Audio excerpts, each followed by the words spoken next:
Ano lang yan? Baby ko na lang yan. Huwag tayo masyadong assuming. Baka nag-expect tayo eh. Baka bandang huli tayo eh.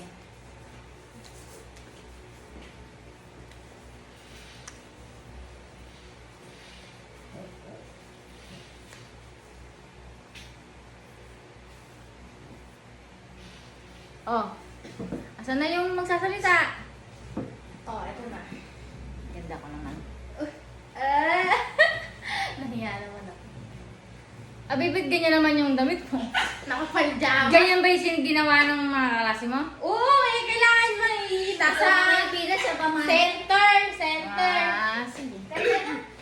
Kung yung kalas dyan. Ay!